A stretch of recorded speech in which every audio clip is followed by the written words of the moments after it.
നമസ്കാരം. Raft of ഫുട്ബോളിലേക്ക് അവർക്കും സ്വാഗതം. EFL കപ്പിന്റെ തേർഡ് റൗണ്ടിൽ മാഞ്ചസ്റ്റർ സിറ്റിക്ക് വിജയം 2-1 അവർ വാറ്റ്ഫോർഡിനെ പരാജയപ്പെടുത്തിയിരിക്കുന്നു.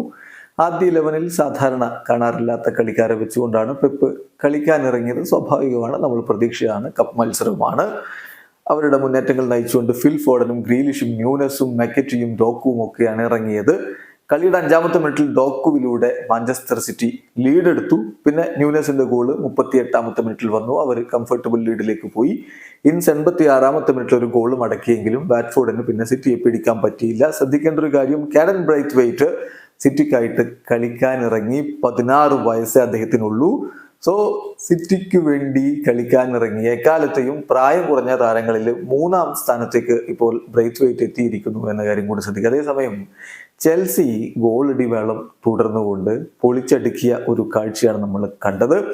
ഇപ്പൊ നോക്കുക, കഴിഞ്ഞ കുറച്ച് മത്സരങ്ങളായിട്ട് ചെൽസിയുടെ ഒരു പെർഫോമൻസ് എങ്ങനെയാണ്. അവരുടെ ആരാധകർ വലിയ സന്തോഷത്തിലുമാണ്. ബറോ FC ഏകപക്ഷീയമായ 5 ഗോളുകൾക്ക് അവർ പരാജയപ്പെടുത്തുമ്പോൾ എൻകുങ്കുവിന്റെ ഹാട്രിക്ക്, കൂടാതെ പെട്രോനെറ്റോയുടെ ഗോൾ, അദ്ദേഹം ചെൽസിക്കായിട്ട് തന്റെ ആദ്യ ഗോള് കണ്ടെത്തുന്നു. ശേഷിക്കുന്ന ഗോള് ബറോ താരത്തിന്റെ ഓൺ ഗോൾ ആയിരുന്നു.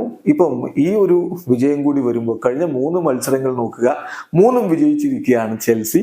9 ഗോളുകൾ അടിച്ചിരിക്കുന്നു, ഒറ്റ ഗോളും തിരികെ വാങ്ങിയിട്ടുമില്ല. സോ ചെൽസി ആരാധകര് വലിയ സന്തോഷത്തിലാണ് എന്നർത്ഥം. അതേസമയം ആസ്റ്റൺ വില്ല 2-1 വൈക്കോമ്പിനെതിരെ വിജയിച്ച് കയറിയിട്ടുണ്ട്. വീഡിയോ അവസാനിക്കുന്നു. ഫുട്ബോൾ ലോകത്തെ കൂടുതൽ വിശേഷങ്ങളുമായി റാഫ്റ്റ് ഓഫ് എത്താം.